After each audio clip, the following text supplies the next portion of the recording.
নিরঞ্জন, প্রথম যে ছবিটা আমরা দেখাচ্ছিলাম, মানে এটাকে তোমরা কিভাবে দেখছো? ঋতব্রতপন্থী তৃণমূল যারা, তারা অনেক মানে বেশ কয়েকদিন ধরে দেখছি আমরা খবরের শিরোনামে রয়েছেন, দিল্লি যাচ্ছেন, ফিরছেন, আবার আগামী সময় হয়তো দিল্লি যেতে হবে, প্রতীক নিয়ে লড়াই ইত্যাদি চলছে। কিন্তু এবার যেটা দেখছি যে মানে তৃণমূল, ঋতব্রতপন্থী তৃণমূল, তাদের পার্টি অফিস চালু হচ্ছে। কিভাবে দেখছো তোমরা? দেখুন, তারা নতুন যদি কিছু পার্টি তৈরি করেন, তার যদি একটা পার্টি অফিস তাদের নিশ্চয়ই লাগবে, না হলে আর ইসিআইতে কি করে তারা রেজিস্টার করবেন। কিন্তু আজকে তারা যেটা করেছেন, তারা তৃণমূল কংগ্রেসের যেটা অস্থায়ী পার্টি অফিস, আমাদের যেটা হেডকোয়ার্টার মেট্রোপলিটনে, সেখানে গিয়ে তারা একটা পোস্টার লাগিয়েছেন। তারা 3-4 জন যে গদ্দারগুলো, তারা গিয়ে ভেতরে ঢুকে পড়েছেন, গিয়ে বসে পড়েছেন এবং বাইরে নাকি তালা লাগিয়েছেন। দেখুন, আজকে এই সময় দাঁড়িয়ে আপনার চ্যানেলে আমি দলের একটা ডিউটি পালন করছি, সেই জন্য এখানে বসে আছি, কিন্তু আমার মনটা ওখানেই পড়ে রয়েছে। ইচ্ছে করছে গিয়ে সেই তালাটাকে হাতুড়ি দিয়ে ভেঙে দিই এবং সেই পোস্টারটা ছিঁড়ে জ্বালিয়ে দিই, সেটাই আমার ইচ্ছে করছে। এবং আমি বিশ্বাস করি যারা মমতা বন্দ্যোপাধ্যায়কে ভালোবাসেন তারা এটাই বিশ্বাস করছে। আচ্ছা দেবারতী দি, আজকে আপনি ওরা তো মমতা বন্দ্যোপাধ্যায়ের ছবি দিয়েছে। না, ওরা মমতা বন্দ্যোপাধ্যায়ের ছবি দেয়নি, আমি দেখলাম। ওরা কি ওরা কালকে ওরা তো বলছে নিরঞ্জন, দেখুন এই ঋতব্রত ব্যানার্জি তিনি বালিশ ছাড়া কোনো কিছু ভালোবাসেন বলে আমার জানা নেই।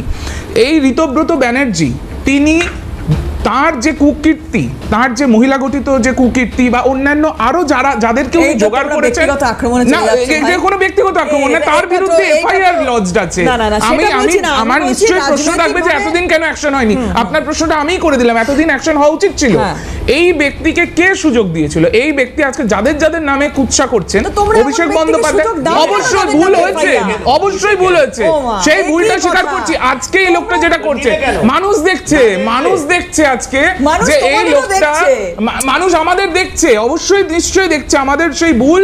এই যে এই ধরনের কিছু সিপিএম এর পচা গলা মাল, তাদেরকে যে আমাদের পার্টিতে ইন্ডাক্ট করা হয়েছিল, এটা আমাদের অবশ্যই ভুল। সেই লোকটা আজকে বলছে কে অভিষেক ব্যানার্জি? অভিষেক ব্যানার্জির দয়াতে তুমি একের পর এক পদ পেলে, তুমি আইএনটিটিউসির সভাপতি হলে, রাজ্যসভার সদস্য হলে। এখন তো গোটা উলুবেরিয়া জুড়ে উনি বলে বেরিয়েছিলেন যে চতুর্থবার তৃণমূল কংগ্রেস সরকার ক্ষমতায় এলে উনি শ্রম মন্ত্রী হবেন। এই সব বলে তিনি মানুষের ভোট পেয়েছেন, ভোটটা লোকে মমতা ব্যানার্জিকে দিয়েছে। সেইটাকে পুরোপুরি মানুষের ম্যান্ডেটকে অস্বীকার করে তিনি পেছন ঘুরছেন হচ্ছে শুভেন্দু অধিকারীর। আজকেও শুভেন্দু অধিকারীর পাশে গিয়ে বসেছিলেন এবং আজকে সন্ধ্যেবেলা যেটা করেছেন, এটা কোনো তৃণমূল কংগ্রেসের কর্মী কেউ মেনে নেবে না। ওখানে গিয়ে বড় করে লিখে এসছেন যে chairman, all India Trinamool Congress chairman Arup Roy. এই টুপি অরূপ রায়কে কটা তৃণমূল কংগ্রেসের মেম্বার আছে যারা বলবে যে ইনি আমাদের চেয়ারম্যান? কয়েকটা ভাড়াটে লোককে নিয়ে গিয়ে, কিছু ডেকোরেটরের লোককে নিয়ে গিয়ে তালা আটকিয়ে আপনি দেখুন, ছবিগুলো মানুষে দেখুক যে এরা কি কাণ্ডটা করেছে। আমার ইচ্ছে করছে গিয়ে টেনে ছিঁড়ে দিই, ইচ্ছে করছে গিয়ে টেনে ওটাকে ছিঁড়ে দিই। এবং কালকে সকালেই আমি যাব, বা আপনাদের চ্যানেল ফেরত আমি যাওয়ার চেষ্টা করব, গিয়ে এইটা সবার আগে এটাকে ছিঁড়তে হবে। সবার আগে এই সমস্ত টলারেট করা যাবে না। এবং প্রশাসন কি করছে? ওখানে তো পুলিশের ইয়ে থাকার কথা, সিকিউরিটি গার্ড থাকার কথা, তারা কি করছে? এই প্রশ্নগুলো আমার থাকবে। এই যে এটা আজকে যেটা তারা করেছে, তারা কিন্তু কফিনের শেষ পেরেকটা আজকে পুঁতেছে, এরপরে লড়াই হবে সম্মুখ। এবার এই যে প্রতীকের লড়াই চলছে, এখন কোনো লড়াই নেই। প্রতীকটা মমতা বন্দ্যোপাধ্যায়ের হাতে আঁকা প্রতীক।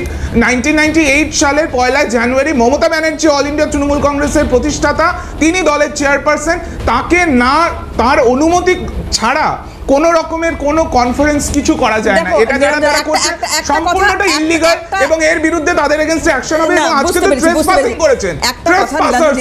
নীলাঞ্জন, একটা কথা এখানে জানতে চাই, এই যে নির্বাচন কমিশনের কাছে এরা গেছেন, মানে ঋতব্রতপন্থী তৃণমূলের যারা বিধায়ক রয়েছেন 10 জনের প্রতিনিধি দল, তারা গিয়েছিলেন, তো এখন এটা নির্বাচন কমিশনের কোর্টে, নাকি তোমরা এটাকে নিয়ে আদালত পর্যন্ত যাবে? অবশ্যই আদালতে যাব, কারণ এই নির্বাচন কমিশন যে কতটা নিরপেক্ষ সেটা তো আমরা আগেই জানি।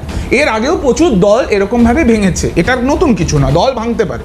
কিন্তু সেক্ষেত্রে উপরে নিরঞ্জন মমতা বন্দ্যোপাধ্যায় মমতা ব্যানার্জির নাম মুখে নেওয়া, এদের মমতা ব্যানার্জির নাম মুখে নেওয়ার আগে জিভ খসে পড়া উচিত। এই যে যেই জিভটা দিয়ে উনি বালিশ চাটছিলেন, সেই জিভটা খসে পড়া উচিত মমতা ব্যানার্জির নাম নেওয়ার আগে। এই সমস্ত এই ধরনের দুর্নীতিগ্রস্ত লোকজন, এরা সমাজের কাছে কলঙ্ক, এরা কলঙ্ক। এই সমস্ত কলঙ্ককে মানে এগুলোকে নির্মূল করতে হবে আমাদের।